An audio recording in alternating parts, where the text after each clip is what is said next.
যদি সংবিধান মানেন তাহলে এই সরকার অবৈধ, যে সরকারকে বৈধ বলেন সংবিধান অবৈধ। কতিপয় ছাত্র নেতা যখন খুশি সেখানে যেখানে যে চাঁদাবাজি করতেছে, চাঁদাবাজ স্বৈরাচার দুর্নীতির বিরুদ্ধে যারা লড়াই করলো তারাই এখন বড় বড় চাঁদাবাজ।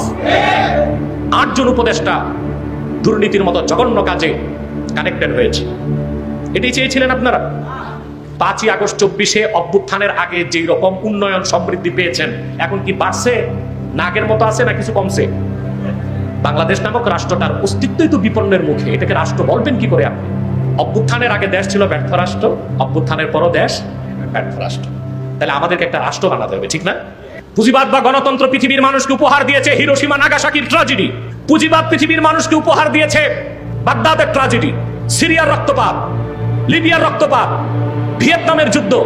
পুঁজিবাদ উপহার দিয়েছে ফিলিস্তিনে 50 বছরের অধিককাল যাবত নিরস্ত্র মুসলমানদেরকে হত্যা করার বৈধতা দিয়েছে পুঁজিবাদ। মুক্তির পথ একটাই, খেলাফত। বাংলাদেশের স্বাধীনতাকে ভারতীয় হেজিমনি আর মার্কিন আগ্রাসন থেকে মুক্ত রাখার জন্য আমাদেরকে এক হতে হবে। ইন্নাল হামদুলিল্লাহ ওয়াসসালাতু ওয়াসসালামু আলা নবিয়িনা ওয়া নবিয়িল আমবিয়া মুহাম্মদ ইবনে আব্দুল্লাহ নবিয়িল্লাহি রাসূলিল্লাহি সাল্লাল্লাহু আলাইহি ওয়াসাল্লাম الذي بلغ الرسالة وأدى الأمانة وكشف الغمة ونصح الأمة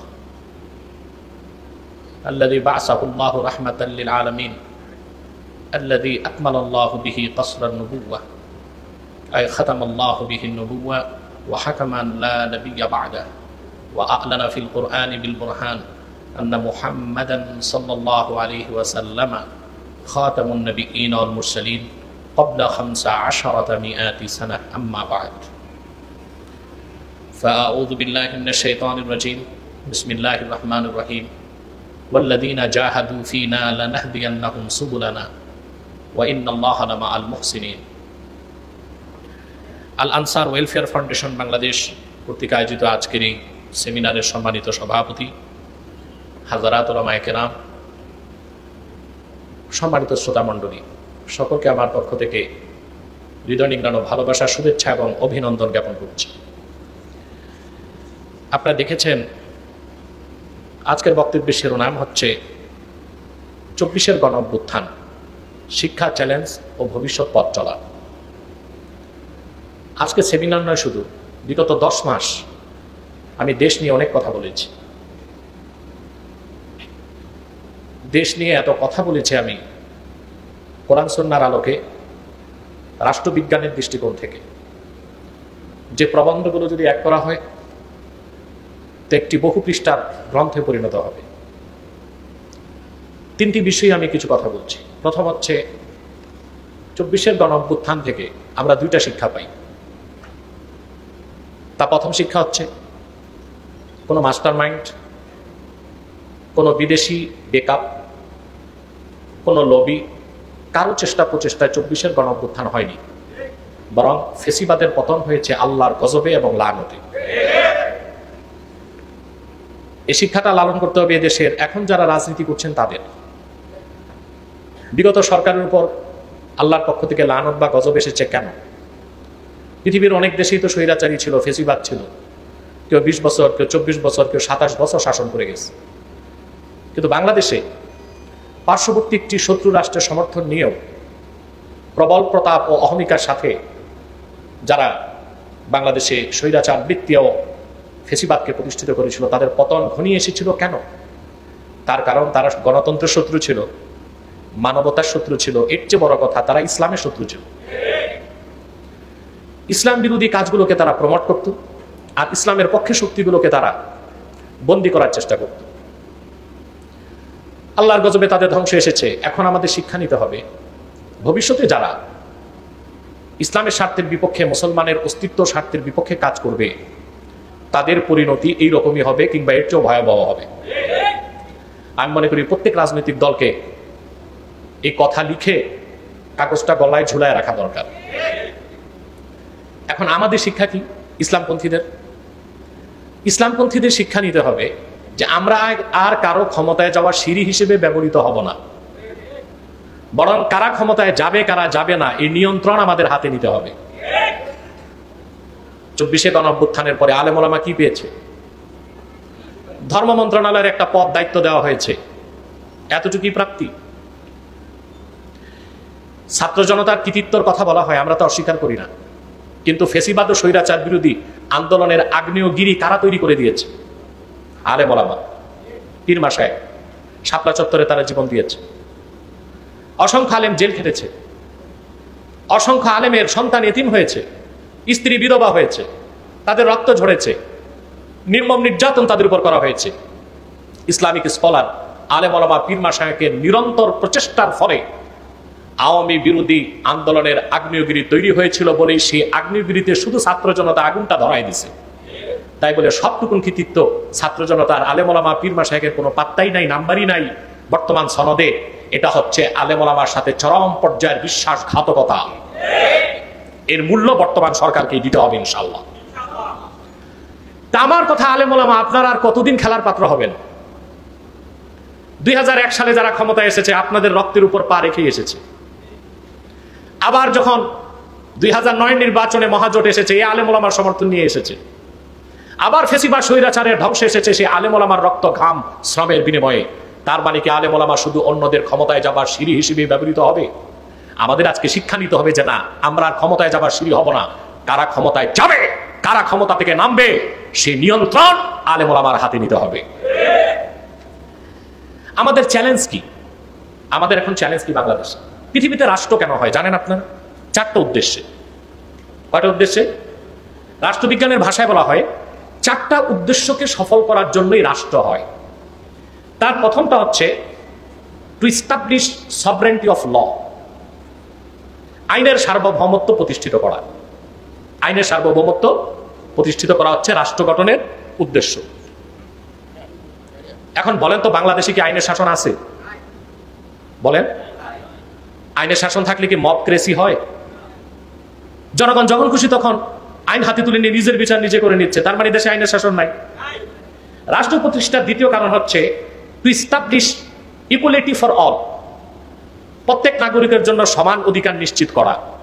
আমাদের দেশে কি সব নাগরিক সমান অধিকার পাচ্ছে? বরং কতিপয় ছাত্র নেতা যখন খুশি সেখানে যেখানে যে চাঁদাবাদি করতেছে। ঠিকটা তো ঠিক মতো বলতে পারলেন না। চাঁদাবাজ, স্বৈরাচার, দুর্নীতির বিরুদ্ধে যারা লড়াই করলো তারাই এখন বড় বড় চাঁদাবাজ। আপনারা দেখেছেন 8 জন উপদেষ্টা দুর্নীতির মতো জঘন্য কাজে কানেক্টেড হয়েছে। এটাই চেয়েছিলেন আপনারা? বাংলাদেশের বড় চ্যালেঞ্জ হচ্ছে বাংলাদেশকে দুর্নীতি মুক্ত করা। এটা করতে এই সরকার পারে নাই, আপনারাও পারেন নাই। রাষ্ট্র প্রতিষ্ঠার তৃতীয় কারণ হচ্ছে to set up constitutional government, অর্থাৎ একটা সাংবিধানিক রাষ্ট্র হবে, সংবিধান অনুযায়ী দেশের আইন কানুন চলবে। বাংলাদেশে সংবিধান আছে? বলেন, আছে সংবিধান? যদি সংবিধান মানেন তাহলে এই সরকার অবৈধ। যে সরকারকে বৈধ বলেন, সংবিধান অবৈধ। তাহলে রাষ্ট্র প্রতিষ্ঠার যে তৃতীয় কারণ to set up constitutional government, অর্থাৎ সাংবিধানিক সরকার থাকবে, এটা বাংলাদেশে এখন নাই। 4 নাম্বার হচ্ছে টু প্রমোট গুড লাইফ। রাষ্ট্রের চতুর্থ উদ্দেশ্য, রাষ্ট্র প্রতিষ্ঠার চতুর্থ উদ্দেশ্য হচ্ছে টু প্রমোট গুড লাইফ, প্রত্যেক নাগরিককে উন্নত জীবনযাপনের ব্যবস্থা করে দিবে রাষ্ট্র। আপনারা কি 5ই আগস্ট 24-এ অভ্যুত্থানের আগে যেই রকম উন্নয়ন সমৃদ্ধি পেয়েছেন এখন কি বাড়ছে না আগের মতো আছে না কিছু কমছে? তাহলে আপনি বাংলাদেশ নামক রাষ্ট্রটার অস্তিত্বই তো বিপন্নের মুখে, এটাকে রাষ্ট্র বলবেন কি করে আপনি? তাহলে এখন আসুন, আমাদের তো একটা রাষ্ট্র গঠন করতে হবে। বলেন, কিরকম রাষ্ট্র চান? যেখানে আইন ও শাসন থাকবে, সুষম বন্টন থাকবে, সন্ত্রাস থাকবে না, মবক্রেসি থাকবে না, যেখানে প্রত্যেক নাগরিককে অধিকার দেওয়া হবে, সম্মান দেওয়া হবে, মর্যাদা দেওয়া হবে, দেশের টাকা পয়সা লোপাট হবে না, দুর্নীতি হবে না। যত টাকা দুর্নীতির মাধ্যমে বিদেশ পাচার করা হয়েছে, বর্তমান প্রধান উপদেষ্টা বলেছিল সব টাকা ফেরত আনবে। আজ থেকে 8.5 মাস আগে আমি বলেছিলাম জাতিকে, ডায়েরিতে লিখে রাখুন, 1টি টাকাও ফেরত আনতে পারবে না, কারণ ছোট চোরেরা বড় চোরদের কাছে টাকা পাঠিয়েছে, বড় চোরেরা টাকা ফেরত দিবে না। টাকা ফেরত আনতে পেরেছে? সম্ভব টাকা ফেরত আনা? তাহলে অভ্যুত্থানের আগে দেশ ছিল ব্যর্থ রাষ্ট্র, অভ্যুত্থানের পরও দেশ ব্যর্থ রাষ্ট্র। তাহলে আমাদেরকে একটা রাষ্ট্র বানাতে হবে, ঠিক না? এখন আসেন, ভালো করে মনোযোগ দিয়ে শোনেন। রাষ্ট্র 2টা আদর্শের উপর হয়। কয়টা? একটা হচ্ছে আদর্শবাদী রাষ্ট্র, আরেকটা হচ্ছে এটাকে বলা হয় রাষ্ট্রবিজ্ঞানের ভাষায় বিহেভিয়ারলিজম, আচরণবাদীর উপর রাষ্ট্র। একটা হচ্ছে বিহেভিয়ারলিজম, আচরণবাদীর উপর রাষ্ট্র বানানো, আরেকটা হচ্ছে আদর্শের উপর রাষ্ট্র বানানো। আচরণবাদীর উপর রাষ্ট্র বানাতে চাচ্ছে বর্তমান উপদেষ্টাদের অনেকে, ছাত্র নেতাদের অনেকে। আচরণবাদটা সহজে বুঝাই দিচ্ছি, অর্থাৎ এখানে আপনাদেরকে ট্রান্সজেন্ডারকে মেনে নিতে হবে, সমকামিতাকে বৈধতা দিতে হবে, নারী পুরুষের কথিত সমান অধিকার রাখতে হবে, বাংলাদেশের সংবিধানের বিরুদ্ধে কথা বললে ফাঁসি হবে, কিন্তু আল্লাহ তার হাবিব মুহাম্মদ সাল্লাল্লাহু আলাইহি সাল্লামের আরশচুম্বী সম্মান মর্যাদার বিরুদ্ধে কথা বললে তার শাস্তি হবে না, বাক স্বাধীনতা বলে তারে বাঁচায় দেওয়া হবে। এইরকম আচরণবাদের উপর বাংলাদেশ প্রতিষ্ঠিত হোক, এটা আমরা হতে দিব না। এটা চ্যালেঞ্জ মোকাবেলা। এটা তাহলে আপনাকে আদর্শবাদের উপর রাষ্ট্র প্রতিষ্ঠিত করতে হবে। কিসের উপর? এখন আদর্শ কোনটা নেবেন? Socrates, Archimedes, Aristotle, Plato, Karl Marx, Lenin, Abraham Lincoln? না, এরা সব ছিল পৌত্তলিক, কেউ নাস্তিক, কেউ বস্তুবাদী। তাদের আদর্শ পৃথিবীতে ব্যর্থ হয়েছে, আমরা দেখেছি। সমাজতন্ত্র পৃথিবীতে ব্যর্থতার পরিচয় দিয়েছে। গণতন্ত্র পৃথিবীকে কি উপহার দিয়েছে? পুঁজিবাদ।